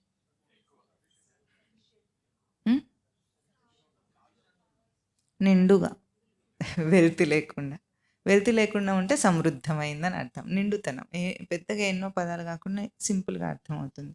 ఆ నిండుతనం ఏమిటంటే సచ్చేత మనందరం నిండైన స్వరూపాలు. అది ఆనంద స్వరూపం. మనకి ఇంకేం వెళుతుందని మనకేం కావాలని అడుగుతున్నాం? ఇది జీవుడి యొక్క నిజ స్వరూపం. ఇది తన స్వరూపం అయి ఉండగా బిచ్చగాడిలాగా అడుక్కుంటాడు ఇప్పుడు మనిషి, అవునా కదా చెప్పండి? కంటితో ఏదో చూసి ఆనందించాలనుకుంటాడు, చెవితో ఏదో విని ఆనందించాలనుకుంటాడు, రకరకాల వాసనలు చూసి ఆనందించాలనుకుంటాడు, స్పర్శ చేత ఆనందించాలనుకుంటాడు, తిని ఆనందించాలనుకుంటాడు, రుచులను తిని ఆనందించాలనుకుంటాడు. అంటే ఎప్పుడైతే మనం ఏదైనా ఎప్పుడు కోరుతాం, మన దగ్గర లేకపోతే కోరుతాం. ఎంత దాకా కోరుతాం? మనం అది పొందేదాకా కోరుకుంటాం. పొందిన తర్వాత వదిలేస్తామా లేదా ఏదైనా? అంటే ఇంకా మనం ఇవన్నీ అడుగుతూనే ఉన్నామంటే మన లోపల ఈ నిండైన ఆ సమృద్ధి స్వరూపాన్ని మనం గుర్తించనే లేకపోతున్నాం. ఇప్పుడు సాధకుడు ఏం చేస్తాడు, అడుక్కొని విసిగిపోయిన ఈ జీవుడు ఏం చేస్తాడు, ఇది కాదు, అదే అర్జున విషాద యోగం, ఇవన్నీ నాకు అక్కర్లేదు, ఇది కాదు, ఎంత చేసినా ఆ సుఖము సంతోషం అయితే రావటం లేదు కదా. ఇది ఏ రోజు ఒక విచారణ అంశంగా తనకు వస్తుందో ఆ రోజు మొదలవుతుంది ఆ మలుపు తిరగటం. ఇది ఎట్లా ఉంది ఇప్పుడు మనకి ఈ అంశం అంతా, ఇది మన స్వరూపం అన్నాం. మనకు ఈ అంశం అంతా ఎట్లా తెలుస్తోంది అంటే దేవ లక్షణం చేత. దేవ అనగానే మనం ఏమనుకుంటాం, దివ్యము, దేవ అంటే ఓ దండం పెడితే ఎందుకైనా మంచిది అన్నట్టు. ఆ దేవలక్షణం అంటే మనకేమిటో తెలియదు. దేవుడన్నా, దేవత అన్నా, దివ్యత్వం అన్నా మనకేమనిపిస్తుంది, అదేదో మనది కాదు అన్నట్టు, మనకేం సంబంధం లేదన్నట్టు మనం ఓ దండం పెడతాం, అంతేనా? కానీ అది ఎట్లా ఉందట అంటే ఈ రచన మనకు ఇన్బిల్ట్గా ఉంది. ఎట్లా ఉంది, ప్రవర్తన రూపంలో ఉందట. ఇప్పుడు మనము ఆ దేవలక్షణాన్ని ఒక క్రీడగా అనుభవిస్తున్నాం. ఎట్లా, దానికి దేవలక్షణానికి 10 ధాతువులు ఉంటాయి. క్రీడా, విజిగీష, వ్యవహార, ద్యుతి, స్తుతి, మోద, మద, కాంతి, స్వప్న, గతి అని మీకు ఇవి ఇంకా టఫ్‌గా కాంప్లికేటెడ్‌గా అనిపిస్తే జస్ట్ మీకు తెలియాలని ఒక్కసారి చెప్పాను. అది ఎట్లా ఉందో మామూలుగా నేను చెప్పేస్తాను. అర్థం చేసుకోండి అంతే. అవన్నీ గుర్తుపెట్టుకోవాలని అవసరం ఏం లేదు. హ్మ్. ముందు క్రీడా రూపంలో ఉందట. క్రీడ అంటే మనకేం తెలుస్తుంది? ఆట అని తెలుసు. మనకు లోకంలో అట్లా నేర్పించారు కాబట్టి. కానీ ఆ పదానికి అర్థం ప్రవర్తన. మనం ఇప్పుడు ఈ సచ్చిదానంద స్వరూపాన్ని ఏదో ఒకటుంది, అంత డల్‌గా ఉంది, డార్మెంట్‌గా ఉంది అనని అనుభవించటం లేదు. ఎట్లా అనుభవిస్తున్నాం? ప్రవర్తన రూపంలో అనుభవిస్తున్నాం. అంటే ప్రత్యక్ష అనుభవంగా మన ప్రతి కదలికలో ప్రవర్తన రూపంలో అనుభవిస్తున్నాం మనం దాన్ని. ఏది సచ్చిదానందముల ప్రవర్తనగా ఉంది. మన జీవితం మన కదలికల వల్ల యాక్టివేటెడ్ గాదు. మనం దేని వల్ల యాక్టివేటెడ్? మన చైతన్యం ఏమిటి? బయట హాయిగా, ఉల్లాసంగా, ఉత్సాహంగా ఉన్నందువల్ల గాదు. కదులుతున్నందువల్ల గాదు. దేనివల్ల? సచ్చిదానంద స్మృతి యొక్క నిండుతనాన్ని ఎప్పుడూ అనుభవిస్తున్నందువల్ల మనం చైతన్యవంతంగా ఉన్నాం. నువ్వు ఏడ్చినా అది నీ చైతన్యమే. ఏం చేసినా నువ్వు ఆ చైతన్యంతోనే ఉన్నావు. నిద్రపోయిన గాఢ నిద్రలో కూడా ఈ స్వరూపం మనల్ని విడిచిలేదు. అది మన క్రీడ, ప్రవర్తన. దాంట్లోనే క్రీడిస్తున్నాం మనం. మనం ఏమనుకుంటాం? బయట ఎక్కడో ఆడుకుంటున్నాం అనుకుంటాం. లేదు. మనం బుద్ధిలో, మనస్సులో, అభౌతిక రంగంలో ఆ సచ్చిదానంద స్మృతిని అనుభవిస్తూ ఉన్నాం. ఇది మన నిజ స్వరూపం. అది పొటెన్షియాలిటీ మనకు. ఎట్లా అవుతుంది? క్రీడ ఎట్లా ఉంటుందంటే జయించి ఉంటుందట. జయించి ఉండటం ఏమిటి? ఎవరితో పోటీ కాదు. జయించటం అంటే ఏమిటంటే తనలో తానే పొంది ఉండడం. పోటీ లేదు. ఎవరితోనో జయించటం లేదు. అంటే ఇవన్నీ పదాలు ఎట్లా ఉన్నాయంటే మనకు బయట మనకు వేరే అర్థాలతో ఇవి ప్రయోగంలో ఉన్నాయి. కాబట్టి గబుక్కున అనగానే మనం ఏదో ఊహించుకుంటాం. ఇప్పుడు క్రీడ అంటే ఆట గుర్తొస్తుంది మనకు. క్రీడ అంటే అది కాదు. ఇప్పుడు కృష్ణుడికి ఏం చెప్తారు? రాసక్రీడ అని చెప్తారు. రాసక్రీడ అంటే ఏమిటంటే బయట గోపికలతో చేసిన ఆ ప్రక్రియ క్రీడ కాదు. జీవుడు ఏదైతే రాస అంటే రస ఆస్వాదన. ఆస్వాదన అన్న క్రీడలో పరమాత్మతో ఉంటాడో అది రాసక్రీడ. అది చేశాడు కృష్ణుడు. గోపికలతో మనం ఊహించే డ్యూయెట్లు పాడుకోవడం లాంటివి కావు. అది చాలా చాలా తప్పు. అది తత్వార్థాన్ని తెలియక ఏమేమో అర్థాలు చెప్పుకుంటారు లోకంలో గానీ, గోపికలంటే అందరు జీవులందరూ గూడా రక్షింపబడవలసిన వాళ్ళు గోపికలు. గోపికలందరూ గూడా క్రీడించారు కృష్ణుడితో అంటే అర్థమేంటి? తన సచ్చిదానంద స్మృతి యొక్క ఈ క్రీడను అనుభవించారు వాళ్ళు. అది రాసక్రీడ అనమాట. అట్లా క్రీడ పదం అక్కడ మనకి వేరుగా ఉంది. అట్లా అర్థం చేసుకోవాలి దీన్ని. అంటే తనలో తన సచ్చిదానంద స్మృతితో క్రీడించటం. అది ఎట్లా ఉంది?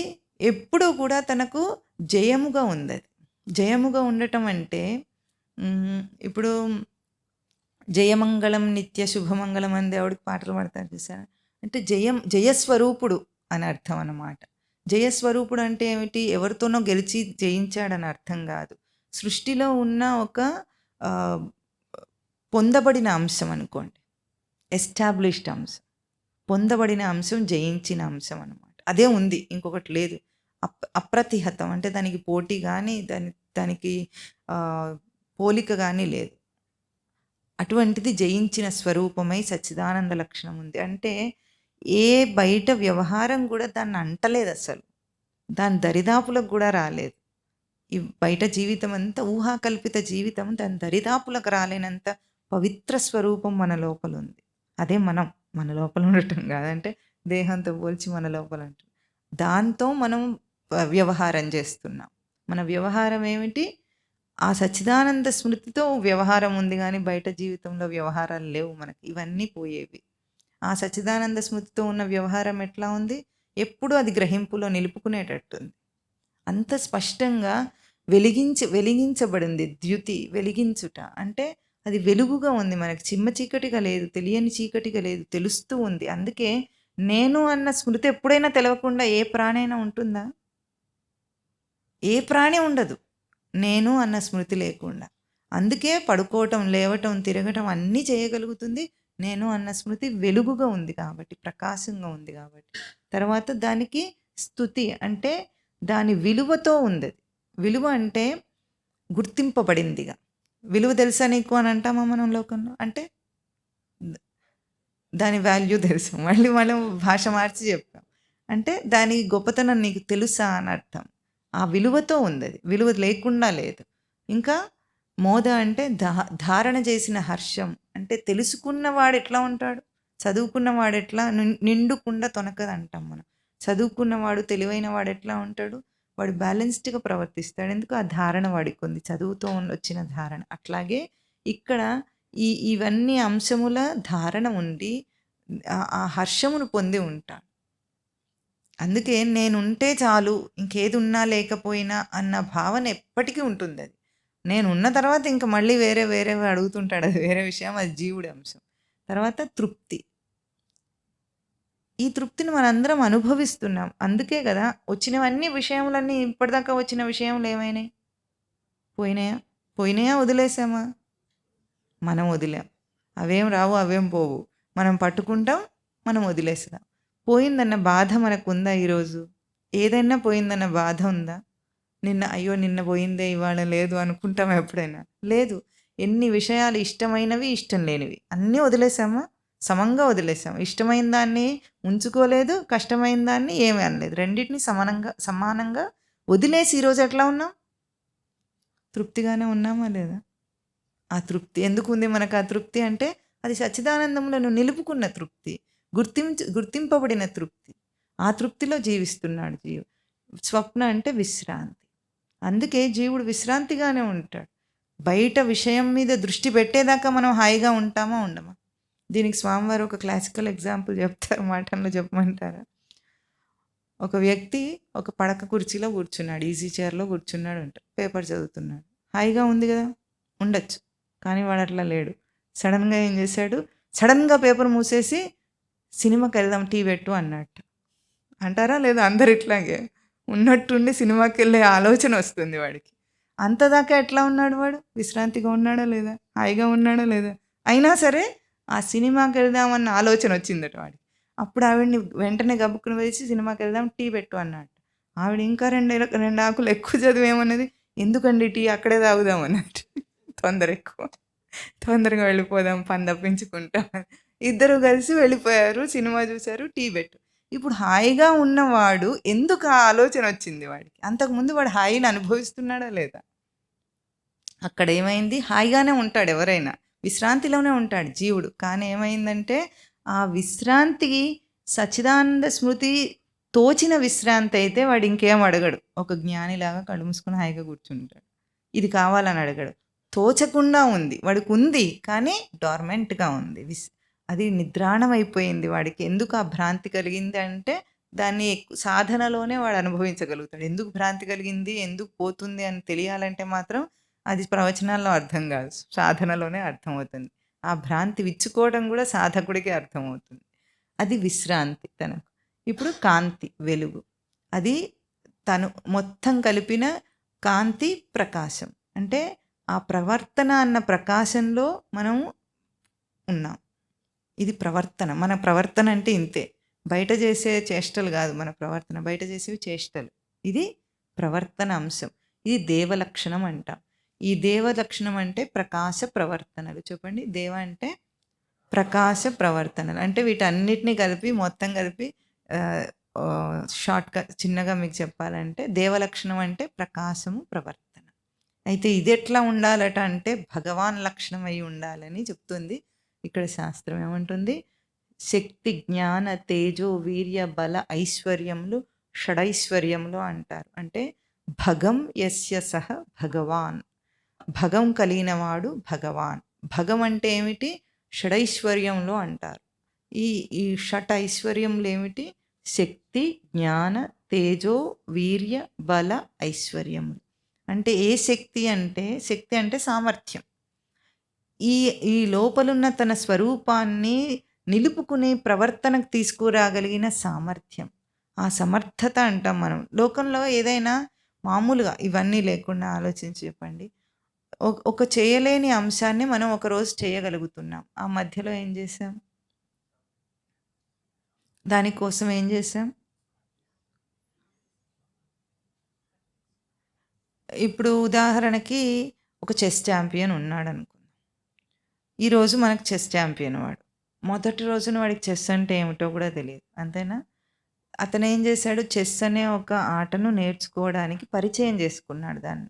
పరిచయం చేసుకున్న దాన్ని దాని మీద మెలకువలు తెలుసుకున్నాడు. ఎట్లా ఆడాలి ఏమిటి అని నేర్చుకున్నాడు. ఆ తర్వాత ఏం చేశాడు? అభ్యాసం, తీవ్రమైన అభ్యాసం చేసిన తర్వాత ఈరోజు తను చెస్ ఆడి ఛాంపియన్ అన్నాం మనం. అవునా? అంటే చెస్ ఛాంపియన్ అగుట అనే ఆ సమర్థత బీజ రూపంలో ఉందా లేదా? బీజంలో ఉండేది సమర్థత ఎప్పుడైనా సరే. బీజము పొటెన్షియల్, హైలీ పొటెన్షియల్. కానీ అది ఎట్లా ఉంది? అది బయటికి రావాలంటే, దాన్ని ప్రవర్తన రూపానికి తీసుకురావాలంటే, మొలకెత్తాలంటే మన భాషలో దాన్ని క్షేత్రంలో అంటే పొలంలో నాటాలి, లేదా మనం నానబెట్టి దాన్ని మొలక వచ్చేటట్టు కడతాం. అంటే ఆ ఇన్క్యుబేషన్ పీరియడ్ మధ్యలో జరుగుతోంది చూసారా? అప్పుడు ఏమవుతోంది? సమర్థత బయటికి వస్తోంది. అంతవరకు ఆ సమర్థత ఎట్లా ఉంది?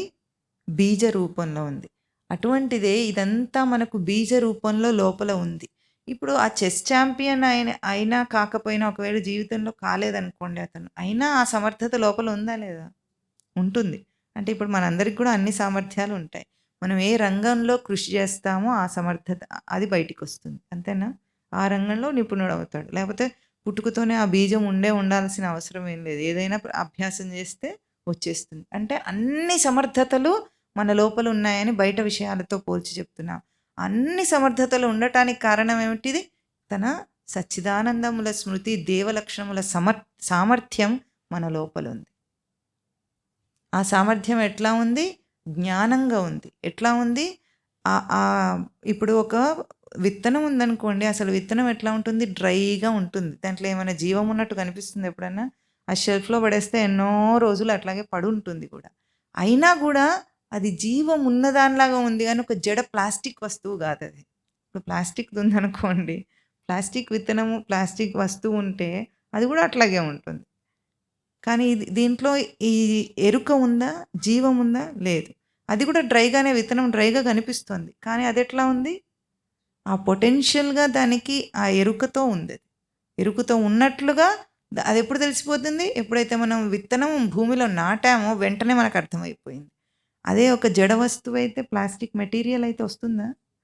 అది చూడటానికి ఎంత అందంగా ఉన్నా ఏమి దాని నుండి పరివర్తన రాదు. అట్లాంటి ఒక ఎరుక రూపం, ఎరుక అంటే సమర్థత ఉన్న రూపంగా ఉంది అది. అది ఉండి ఎట్లా ఉంది? తేజస్సుగా ఉంది. తేజస్సు అంటే ఎట్లా ఉందంటే, మనిషిని కొద్దిగా పదును పడితే చాడు ఎట్లా ఉంటుంది?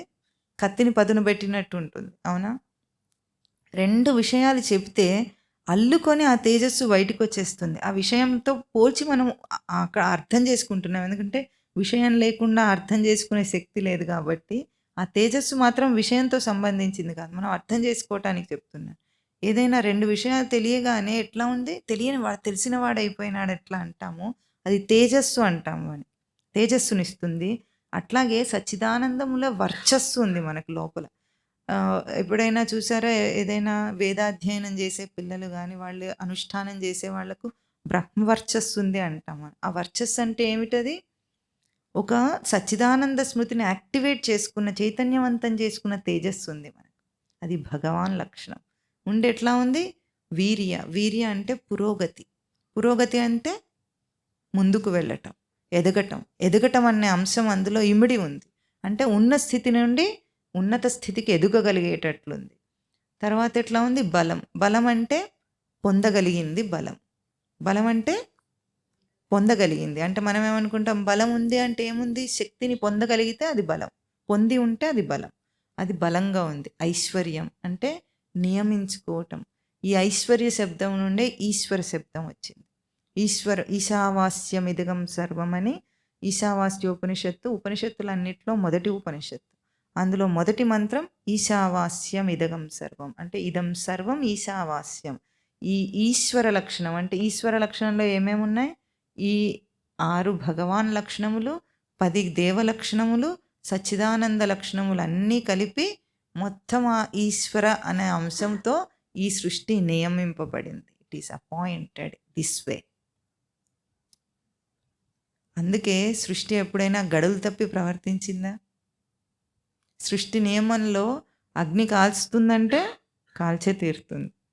అగ్ని ఇక్కడున్నా కాలుస్తుంది, ఎక్కడున్నా కాలుస్తుంది. ఎవరికైనా ఒకటే ప్రయోగం. మనిషి వల్ల కానీ, వాడి వయస్సు వల్ల కానీ, తెలియక ముట్టుకున్నాడని కానీ, పసివాడు కదా తెలియక ముట్టుకున్నాడనే కాల్చే లక్షణాన్ని వదిలేస్తుందా? లేదు. అంటే పంచమహాభూతాత్మక సృష్టిలో ఏవేవి నియమింపబడినాయో అవన్నీ కూడా ఈశ్వర శాసనానికి కట్టుబడినట్టుగా ప్రవర్తిస్తున్నాయి. జీవుడు కూడా కట్టుబడే ప్రవర్తిస్తున్నాడు. జీవుడు కూడా ఆ అంశాలకు కట్టుబడే ప్రవర్తిస్తున్నాడు. ఇప్పుడు మనకేమనిపిస్తుంది, విచ్చలవిడిగా బయట ప్రవర్తిస్తున్నాడు అనుకుంటాడు. అది ఎట్లాంటిదంటే గుంజకు కట్టబడిన గొడ్డు లాంటి వాడు. ఎంత కదులుతాడు? తాడెంతుంటే అంత. ఆ తాడే మనకి ఈ విచ్చలవిడి అంతే. మళ్ళీ వెనక్కి లాగేస్తుంది వాడిని. అందుకే మళ్ళీ మూలాన్న చేరుకోవాలనుకుంటాడు ఎప్పటికీ. బయట ఉన్న వాటిని అన్నిటిని అంత దూరం పరిగెత్తాడు. పరిగెత్తి ఏం చేస్తాడు? పక్షులట పొద్దున్నే ఇంటి నుంచి బయలుదేరుతాయి. బయలుదేరి ఏమవుతుంది, సంధ్య వేళ అయ్యేటప్పటికి పక్షులన్నీ గూటికి చేరుకున్నట్లుగానే జీవుడు కూడా ఎన్నో విషయాల మీదకి పరిగెత్తుతుంటాడు. ఈ ఇంద్రియాలన్నిటిని వాడుకొని, వాటి తేజస్సును అన్నింటిని వాడుకొని చివరికి ఏం చేస్తాడు? ఉపసంహరించుకొని వెనక్కి వస్తాడు. ఇది జరగకుండా ఎప్పుడైనా ఎవరికైనా ఉందా? ఇప్పుడు మీరు అందరూ ఏం చేస్తారు? గూటికి వెళ్తారా లేదా? ఆ గూడు కాదు, ఈ గూడుకు కూడా వెళ్తారా లేదా? వెళ్తారు. ఆ గూటికి వెళ్ళి మళ్ళీ ఈ గూటికి వెళ్తారు. అవునా? ఆ స్వరూప స్థానానికి ప్రతిసారి విత్డ్రావల్ కావాలని కోరుకుంటున్నాడు జీవుడు. నిద్రపోవటం అంటే అదే. ఈ మనస్సుతో, ఈ ఇంద్రియాలతో ఎన్ని విషయాల నాటకాలు ఆడుతున్నాడో అన్నిటినీ వదిలేసి తన స్వరూపానికి చేరుకునే ప్రక్రియ, ఆ ప్రయత్నమే నిద్ర. కానీ ఆ తెలివి లేకుండా చేస్తున్నాడు కాబట్టి తమోగుణం అయిపోయింది చివరికి. దాన్నే జ్ఞానంతో చేస్తే సమాధి స్థితి అంటాం మనం. ఎరుకతో చేస్తే అదే విత్డ్రావల్, అదే ఉపసంహారం విషయాల మీద నుండి. ఇప్పుడు ఎట్లాగైతే నిద్రలో మనం ఎన్నిసార్లు చెప్పుకున్నాం, విషయాలు ఉన్నాయా? వ్యక్తులు ఉన్నారా? విషయ వాసనలు ఉన్నాయా? ఏవీ లేవు. అన్నీ వదిలేసామా? నేనున్నానా? ఎట్లా ఉన్నా? ఎంత హాయిగా ఉన్నా? లేవాలనిపించినంత హాయిగా ఉన్నా. అవునా? అందుకే నిద్ర అందరికీ ఇష్టమా కాదా? ఎవరైనా నిద్ర ఇష్టం లేని వాడు ఉంటాడా? ఉండడు. తక్కువైనా సరే నిద్ర మాత్రం పోతాడు. ఎందుకు? ఆ స్వరూపాన్ని తాకాలి కాబట్టి. ఇంకా చాలు ఈ నాటకం అనిపిస్తుంది. ఏమిటది? అయితే ఇదంతా తనకు భగవాన్ లక్షణముల సమర్థ స్వరూపం. మనం అసమర్థులం కాదు. చేత కాదన్న మాట రాకూడదు ఎక్కడ. అయితే ఇదేమిటి? ఇది భగవాన్ లక్షణం. అయితే దీనికి శ్రీ భగవాన్ అన్నారు. శ్రీ అంటే మర్యాదగా మనం పిలిచే ఒక సంజ్ఞ అనుకుంటాం మనం లోకంలో. శ్రీ అంటే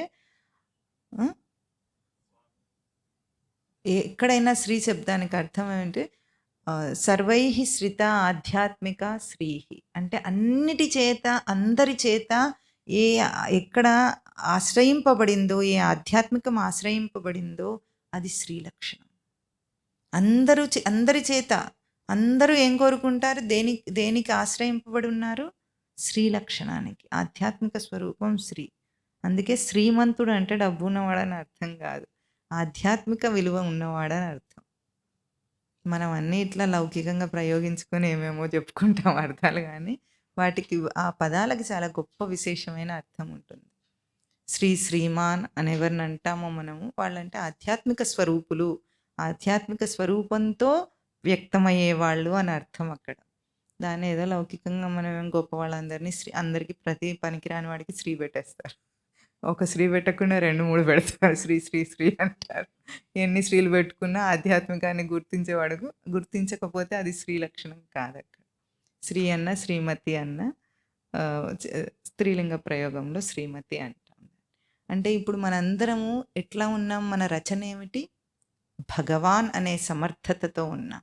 ఇప్పుడు మనకు గుర్తింపులో లేదు. ఇప్పుడు చేయాల్సింది ఏమిటి? సాధన చేత జీవుడు ఎందుకు సాధన చేయాలి అని అడిగాడు అనుకోండి. ఇప్పుడు ఏమిటండి అవసరం అని మీకు ఎవరికైనా అనిపిస్తుందా? ఇన్నాళ్ళ నుండి చెప్తుంటే అనిపిస్తుందా?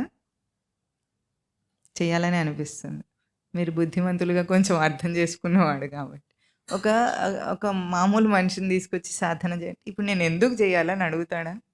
ఎందుకు చేయాలంటే నువ్వు ఎప్పుడైనా జీవితంలో కష్టము, దుఃఖము అన్న మాట మాట్లాడకుండా ఉంటే నీకేం అక్కర్లేదు.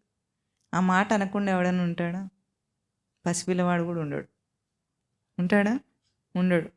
ఎవ్వడు ఉండడు. కనుక దుఃఖము, ఈ బాధ ఎంత ఇన్నెవిటబుల్, తప్పించుకోలేనిదిగా కనిపిస్తుంది గనక నేను సాధన చేయమంటున్నారు గానీ, లేకపోతే మనకి పనిలేదేమిటి శాస్త్రానికి? సాధన చేయి తండ్రి అనటానికి. ఎందుకు? నువ్వు దుఃఖంలో ఉన్నావు గాబట్టి దాన్ని తీసేసుకో. నువ్వు లౌకికంగా ఎట్లా ఒక దుఃఖం ఉంది. దానికి పరిష్కారం వస్తుంది. వెంటనే ఏదైనా రాకుండా ఉంటుందేమిటి? వస్తుంది. వచ్చిన తర్వాత ఏమవుతోందది? ఇంక మళ్ళెప్పుడు దుఃఖం రాకుండా ఉంటుందా? ఉండదు. ఇంకోటొస్తుంది. అంతేనా? ఒకటి పోతే ఇంకోటొస్తుంది. ఇది పరిష్కరించుకుంటే ఇంకొకటొస్తుంది. అంటే ఎప్పటికీ మనం చెప్పే పరిష్కారం దుఃఖాన్ని అంతం చేయట్లేదు. దుఃఖాంతంకు సరగటం లేదక్కడ. అవునా? దుఃఖమునకు అంతము ఆధ్యాత్మికత. దుఃఖమునకు అంతం ఆధ్యాత్మికత. నీ లోపల దాగి ఉన్న ఇంత తేజస్సుని నీకు ఇవ్వగలదు కాబట్టి అదే ఆధ్యాత్మిక స్వరూపం మనిషి. ఈ ఆధ్యాత్మిక సమర్థత అన్న భగవాన్ లక్షణములతో ఇప్పుడు అర్జునుడి సంభాషణ మొదలవుతుంది. అంటే రాబోయే బోధలో ఎన్ని అంశాలు చెప్తారో అవన్నీ మనకు అర్థం కావాలంటే ఒక సమర్థ స్వరూపంతో పోల్చుకోవాలి. We should have a standard. అంటే మనం పోల్చుకోవటానికి ఒక స్టాండర్డ్ ప్రమాణం ఉండాలా లేదా? ఆ ప్రమాణం ఏమిటి? ఇప్పుడు భగవాన్ స్వరూపం. మన సమర్థతయే ప్రమాణం. ఇప్పుడు ఏది చెప్పినా సరే సాధనలో దాంతో పోల్చుకోండి. చేత కాదు అన్న మాట అక్కడ ఉండదు. అప్పుడు సమర్థతతో పోల్చుకున్నప్పుడు చేత కాదు అన్న అంశం ఉండదు. అప్పుడు మనిషి ఏదైనా చేయగలడు. ఇప్పుడు భగవద్గీత అంత గొప్ప బోధని తెలుసుకుంటున్నది ఊరికే టైంపాస్కి ఏమిటి? ఇక్కడ ఏమన్నా శ్లోకాలంటే ఎవరినైనా స్తుతి చేస్తున్నాయి ఈ శ్లోకాలు? ఎవరినైనా పొగుడుతున్నాయా? కథ చెప్తున్నాయి? ఏం చెప్తున్నాయి? మొత్తం నువ్వు ఆచరించవలసింది చెప్తుంది. భగవద్గీత అంటే ఆచరణ గ్రంథం. ఆచరిస్తే అనుభవించగలిగింది అది. ఏదైనా సరే ఆచరిస్తే ఎక్కడ తెలుస్తుంది? అనుభవంలో తెలుస్తుంది. అనుభవం అన్నిటికంటే గొప్పదా కాదా? మామూలుగా ఉద్యోగంలోనే అనుభవం ఉంటే గొప్పవాడని అనుకుంటాం. వాడికి ఏదో ప్రమోషన్ ఇస్తారు. ఆఫ్టర్ ఆల్ ఒక చిన్న ఉద్యోగం. ఏ పని చేసినా అందులో అనుభవం రాదు? వస్తుందా లేదా? పెన్సిల్తో రాసుకునే పిల్లవాడికి కూడా పెన్సిల్ అరిగిపోతే దాన్ని షార్ప్ చేసుకోవాలన్న అనుభవం వాడికి వచ్చేస్తుంది. 4 సార్లు రాస్తే వస్తుంది, దానికి షార్ప్ చేసుకుంటాడు. అదేమన్నా పెద్ద విశేషమా? కాదు.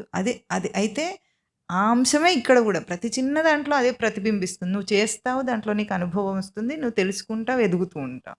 ఒకసారి పెన్సిల్ షార్ప్ చేయడంలో ఒక అనుభవం వచ్చింది. షార్ప్నర్లో పెట్టి తిప్పుతూనే ఉన్నాడు అనుకోండి, అదేమైంది? ఆ మొన విరిగింది. అప్పుడు ఏం చేస్తాడు? వచ్చేసరికి కాస్త జాగ్రత్త పడతాడా లేదా? అంటే అనుభవం ఏం చేస్తుంది? సవరిస్తుంది నిన్ను. బుద్ధి వస్తుంది వాడికి, సవరణ నేర్చుకుంటున్నాడు. ఇప్పుడు ఆ విషయంలో వాడు ఎదిగాడా లేదా? ఆ చిన్న ఆఫ్టర్ ఆల్ అంత చిన్న విషయం దగ్గర నుండి తన స్వరూపాన్ని తెలుసుకునేదాకా ఇదే సూత్రం. నువ్వు ఏం చేస్తావు? సాధన చేత నీ ఇంద్రియ నిగ్రహ తేజస్సును దర్శనం చెయ్యి. అనుభవం వస్తుంది. ఆ అనుభవంలో ఏం తెలుస్తుంది? ఇంద్రియ తేజస్సు ఏ సోర్స్ నుండి వస్తుందో, ఏ సమర్థ లక్షణం నుండి వస్తుందో, అసలు ఇంద్రియం ఎట్లా పనిచేస్తుందో నీకు అర్థమవుతుంది. ఏదైనా లోకంలో ఒక చిన్న ఫోన్ కొనుక్కుంటే మనం ఏం చేస్తాం చెప్పండి? దాని ఫీచర్స్ అన్నిటిని చూస్తారా? ఆ ఫీచర్స్ చూడకుండా ఫోన్ వాడుకుంటారు ఎవరన్నా? వీళ్ళలాంటి వాడు ఉన్నాడు అనుకోండి, ఎక్కువగా చూడడు. నాకు కావాల్సిన 2-3 పరిచయం చేస్తే సరే నాకు వచ్చిందని వదిలేస్తాడు. ఎందుకంటే దాంతో అంతకంటే బుర్ర బద్దలు కొట్టుకోవటం ఇష్టం లేక. అయినా కొత్త యాప్ కావాలి, ఏదైనా వాడుకోవాలంటే వీడు కూడా శోధన చేయటం నేర్చుకున్నాడు ఈ మధ్య చాలా. అట్లాగే అవసరం ఉంటే నేర్చుకుంటాం. మరి దేహాన్ని మనము ఇంత ప్రక్రియకు వాడుకుంటున్నామే, జన్మ నుండి మరణం దాకా, పుట్టి నుండి చచ్చేదాకా వాడుకుంటుంటే ఇంతవరకు ప్రక్రియనే అర్థం చేసుకోకపోతే ఎట్లా? ఎందుకు అర్థం చేసుకోవాలి? నీకు ఇది ఒక పర్పస్ఫుల్గా వచ్చింది లైఫ్. ఆ పర్పస్ ఏమిటి? ఆ దాంట్లో ఉన్న ఆ సోర్స్ని తెలుసుకోవటం, అది పర్పస్ ఆఫ్ లైఫ్. అందుకు మనం ఈ సాధన చేయటం అత్యవసరం. ఏ ప్రొఫెషన్లోనైనా ఉండండి, వృత్తి వ్యాపారాలు ఏదన్నా కానీ కాక, నీది ఏ జీవితం అన్నా కానీ, నువ్వు ఈ సాధన మాత్రం చేయాలి. ఎందుకు? నువ్వు మనిషివి కాబట్టి. With no exception. ఇక్కడ ఉన్నా సరే, చైనాలో పుట్టినా సరే, ఎక్కడ పుట్టినా మనిషి వాడు మనిషి జన్మ అది. ఆ మనిషి జన్మకు ఆ తేజస్సు ఉంది. ఇది విధి, నీ ఆజ్ఞ, సృష్టి ఆజ్ఞ. నీకు తప్పించుకోవడానికి లేదు. ఒకవేళ నేను తప్పించుకొని చేయనన్న వాళ్ళందరూ ఉన్నారు కదా, లోకమంతా అదే కదా. వాళ్ళందరూ ఏమవుతారంటే మళ్ళీ జన్మనెత్తి మళ్ళీ తెలుసుకుంటాడు. అంతే. ఏం చేస్తాడు? బాగా బుద్ధి వచ్చేదాకా ఇట్లాంటివే అనుభవిస్తాడు. ఒకనొక నాటికి వాడికి ఇంకా చాలా అనిపిస్తుంది, ఎవరికైనా బయటపడాలనిపిస్తుంది. ఆ పరిష్కారం రావాలంటే మాత్రం బోధ కావాలి. ఆధ్యాత్మికమైన బోధ అవసరం. ఎందుకు? అశోచ్యాన్ మాశుచః. మళ్ళీ చివరికి ఏమన్నాడు? 18వ అధ్యాయంలో మాశుచః, ఏడవకు. ఇక్కడ కూడా ఏడవకు. ఏడుపుతో మొదలైన ఈ భగవద్గీత ఏడవకు ఏడవకు అని ముగుస్తుంది. ఎందుకంటే జీవుడు ఏడుస్తున్నాడు. నేను ఎప్పుడు ఏడవలేదండి అంటే, ఏడుపు అంటే నీ విషయ జీవితమే ఏడుపు, ఇంకేం కావాలి? బయటికి ఏడవలసిన అవసరం లేదు. అది ఆ జీవుడు అనుభవిస్తున్న ఈ ఏడుపుకి పరిష్కారం భగవాన్ లక్షణం. అంటే సర్వసమర్థ స్వరూపాన్ని చూపించి ఈ సమర్థ స్వరూపాన్ని ప్రమాణంగా పెట్టుకొని ప్రతి శ్లోకాన్ని మననం చేస్తాం. అప్పుడు ఇక్కడ చెప్పబోయే సత్యం అంతా కూడా ఎట్లా అర్థమవుతుంది? భగవాన్ లక్షణముల ప్రమాణంగా అర్థమవుతుంది. విషయ ప్రమాణం, విషయ జీవిత ప్రమాణంగా అర్థం చేసుకునేది కాదు భగవద్గీత. విషయ జీవితంతో ఏమీ సంబంధం లేదు దానికి. ఈ తేజస్సును అర్థం చేసుకోవడం కోసం. అంటే ఇప్పుడు ఏమైంది? ఇప్పుడు ఇక్కడ ఈ దర్శనంలో ఇక్కడ ఏదైతే సచ్చిదానంద స్మృతిని తాకామంటున్నామో అది ఈ భగవాన్ లక్షణం. ఈ భగవాన్ లక్షణంతో ఉన్న ఈ పూర్ణమైన ఈ దేవ భగవాన్ లక్షణముల సమర్థ స్వరూపమైన బీజమే ఇక్కడ ఉంది. మనం దాంతోనే చూస్తున్నాం. ఇప్పుడు చూస్తున్నామంటే ఏం చేస్తున్నాం చెప్పండి? ఎంత గొప్ప ప్రక్రియ అది! చైతన్యం చిందుతోంది కళ్ళల్లో. అటువంటి దాన్ని మనం ఏమన్నాం? సినిమా బాగుంది, బాగాలేదు అంటున్నాం. చివరికి అంత చీప్గా దాన్ని వాడుకుంటున్నాం. చైతన్యం యొక్క చిందుతున్న దాన్ని చైతన్య కాంతి కురిసే చూపు అది. అది కృష్ణుడికి ఒకడికి కాదు, మనందరికి కూడా అదే కదా. ఈ ఒక్క విషయము సైంటిస్ట్ ఎంత దాకా చెప్తాడండి? ఇక్కడ దాకా చెప్పి తర్వాత నాకేం తెలియదు అంటాడు. అంటే ఇక్కడే తిరుగుతుంటాడు. ఈ లోపల జరిగేదంతా ఏమీ ఇంతవరకు దాని కాస్త సూచన కూడా లేదు సైంటిస్ట్కి. మైండ్ అని ఒక గ్రాస్ పదం వాడేసి వదిలేస్తాడు. హౌ? ఎంతో సృష్టిని తెలుసుకునే శోధన అంతా ఎందుకు వృధా అవుతుందంటే, ఆ తెలుసుకోవాలన్న నీ లోపల ఉన్న క్వెస్ట్ కూడా నీకు లోపల నుండి కదా వస్తుంది. ఆ ఒక్క చిన్న అంశాన్ని నువ్వు ఎందుకు గుర్తించవు? ఎవరైనా సరే, సైంటిస్ట్ ఒక్కడే కాదు, ఎవరైనా సరే అంత తెలివితో పనిచేసి తెలివైన వాడు ఎట్లా ఉంటాడు? చివరికి అహంకరిస్తాడు వాడు. నీ ఇంత తేజస్సు అంతా అహంకారానికి బలవుతోంది. అహంకారంలో వృధా అవుతోంది, అభిమానంలో వృధా అవుతోంది. ఇంత తేజస్సు అంతా విషయ భోగంలాగా అయిపోయింది. చివరికి స్పర్శను ఆనందించేటప్పుడు ఒక స్త్రీ పురుష సంభోగంలో స్పర్శను ఆనందిస్తున్నారంటే వాళ్ళ స్పర్శేంద్రియ తేజస్సును ఆనందిస్తున్నాడా? పక్క వాళ్ళ దేహాన్ని ఆనందిస్తున్నారా? చెప్పండి. అసలు స్పర్శనే లేని వాడికి ఆ భోగం ఉంటుందా? ఎంత అందమైన స్త్రీ పక్కన ఉన్నా స్పర్శ పోయిందనుకోండి, పక్షవాతం వచ్చింది, కంప్లీట్ బాడీ ప్యారలైజ్ అయింది. ఇప్పుడు ఒక స్త్రీ స్పర్శను వాడు అనుభవిస్తాడా? అంటే వీడు స్త్రీ స్పర్శను అనుభవిస్తున్నాడా, వాడి స్పర్శను అనుభవిస్తున్నాడా? ఇంత మోసపోతున్నాడు. తన స్పర్శను తాను ఆనందించుకుంటూ అది భోగమని బయట వస్తువుతో పోల్చుకున్నందువల్ల అది భోగంగా అయ్యింది. తన స్వరూపానందాన్ని ఆనందిస్తున్నాడు వాడు.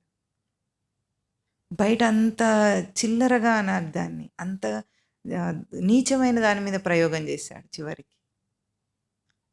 అందుకే ఈ ఆనందాన్ని పొందిన జ్ఞాని బయట ఏ ఆనందాన్ని కోరడు. ఎందుకంటే అన్నింద్రియాల ద్వారా నేను ఆనందిస్తున్న ఆనందం నా ఉనికి చైతన్యపు సమృద్ధి అని వాడికి తెలుసు. కాబట్టి దాని నుండి వచ్చేదేముంది?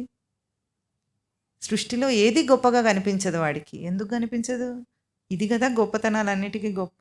నేను అనుభవిస్తున్నా, అదే నా స్వరూపం, నేను అదే. ఏదో తెలుసుకుంటే నేను తెలివైన వాడిని అవుతాను, ఎన్నో డిగ్రీలు సంపాదించడం, కొంతమంది అది కూడా ఉంటుంది కదా, ఎన్నో డిగ్రీలు సంపాదించి అన్నీ తెలుసుకుని, ఆ తెలుసుకునే నువ్వెవరు? ఆ తెలుసుకునే నీ తేజస్సు ఏమిటి? అది తెలుసుకో. అందుకే సప్తమాధ్యాయంలో స్వామి చెప్తాడు, ఏ జ్ఞాత్వా నేహ భూయోన్యత్ జ్ఞాతవ్యం అవశిష్యతే. ఏది తెలుసుకుంటే ఇహపర లోకాల్లో ఇంకేది తెలుసుకోవాల్సింది మిగిలి ఉండదో అది చెప్తాను అర్జున అంటాడు జ్ఞాన విజ్ఞాన యోగంలో. ఇంకేం అక్కర్లేదు తెలుసుకోవాల్సింది, అది తెలుసుకోవలసింది. అందుకు సాధన అవసరం మనిషికి. ఈ బోధ మనకు ఎందుకు కావాలి? భగవద్గీత బోధ తన సమర్థతను అందుకోవటానికి, తన సమర్థతను తెలుసుకోవటం కాదు, అది అదయ్యి జీవించాలి, సమర్థతతో జీవించాలి. ఇప్పుడు ఎట్లా జీవిస్తున్నాడు? అసమర్థుడై జీవిస్తున్నాడు. విషయ సమర్థత తన సమర్థత అనుకుంటాడు. అంతే కదా? విషయ గొప్పతనం, విషయం యొక్క గొప్పతనం నా గొప్పతనం అనుకుంటాడు. అలాంటి అల్పమైన వాటితోనే తనని ఎంచుకోవాల్సిన అవసరం తనకు లేదు. తానే అన్నిటికీ సమర్థతనిచ్చే సామర్థ్య స్వరూపం, భగవాన్ స్వరూపం. అందుకే భగవాన్ అని పలికినప్పుడు భ అనే అక్షరాన్ని పలకాలి. లేకపోతే భగం యస్య సహలో భగం ఉండదు. అప్పుడు ఈ శక్తి, జ్ఞాన, తేజో, వీర్య, బల, ఐశ్వర్యాలన్నీ పోతాయి అక్కడ. చెప్పండి.